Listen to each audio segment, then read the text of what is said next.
તો જય માતાજી મિત્રો, હું છું આકાશ વડોદરા અને ફરી એકવાર તમારા બધા માટે એક નવો વિડીયો લઈને આવી ગયો છું. અને આશરે 1,500 વર્ષ જૂનું શીતળા માતાજીના મંદિરે અત્યારે આપણે આવી ગયા છે ને આજે છે મિત્રો શીતળા સાતમ.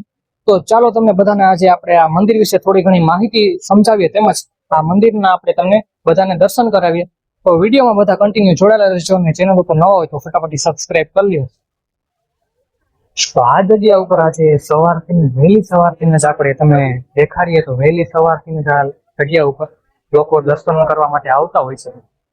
ને અત્યારે આ જગ્યા ઉપર આમ મેળા જેવો માહોલ છે ને આ છે એન્ટ્રી ગેટ. તો એન્ટ્રી ગેટ ઉપરથી તમને બધાને આપણે તો આ જગ્યા ઉપરથી તમે જેવા જ ઉપરથી નીચે આવો તો તમને અહીંયા જોઈ શકો છો અત્યારે કે શીતળા કુંડ તમને દેખાઈ રહ્યું છે.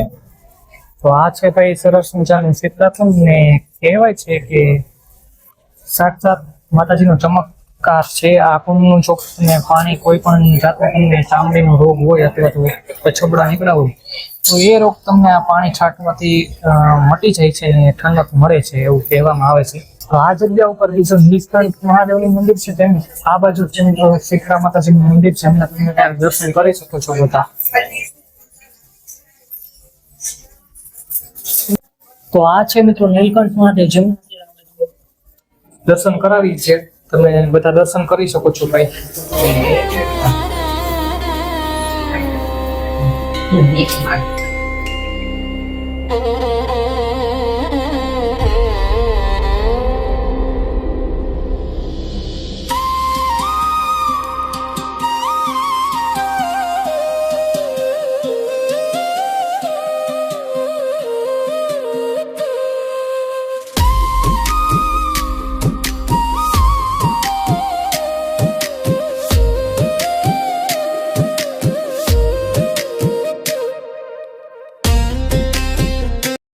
તો તમને શીતળા માતાજીના પણ દર્શન થઈ ગયા ને આ છે ભાઈ ધો છે અને એમાં અગરબત્તીને પધરાવી રહ્યા છે અત્યારે ચાલુ છે આખું.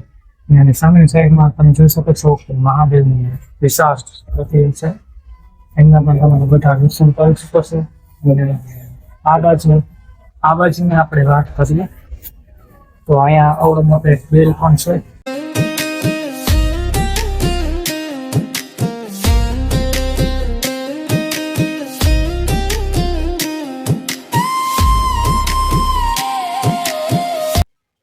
અને આ છે મહાકાળી માતાજીનું મંદિર. આમાં છે મહાકાળી માતાજીનું.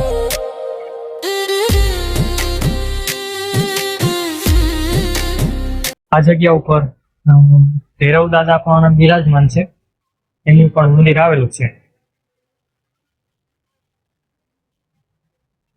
ને અત્યારે તમે માણસોનો તમે માહોલ જોઈ શકો છો કે કેટલા બધા ભાવિક ભક્તો અત્યારે દર્શન કરવા માટે આવી રહ્યા છે, પૂજા અર્ચના ને બધું કરી રહ્યા છે.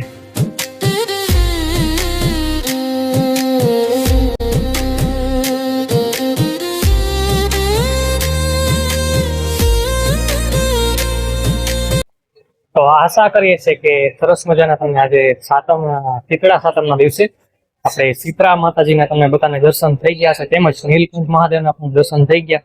અને અત્યારે આપણે અહીંયા વાત કરીએ તો આમ મેળા જેવો માહોલ થઈ ગયો છે અત્યારે, અને ઘણી બધી ટ્રાફિક પણ છે. જો આજનો આ વિડીયો તમને બધાને પસંદ આવ્યો હોય તો ફટાફટ વિડીયોને લાઈક, શેર ને ચેનલને સબસ્ક્રાઇબ કરી લેજો. અને પેજ ઉપર જોતા હોય તો ત્યાં પણ ફોલો કરી લેજો. જય માતાજી.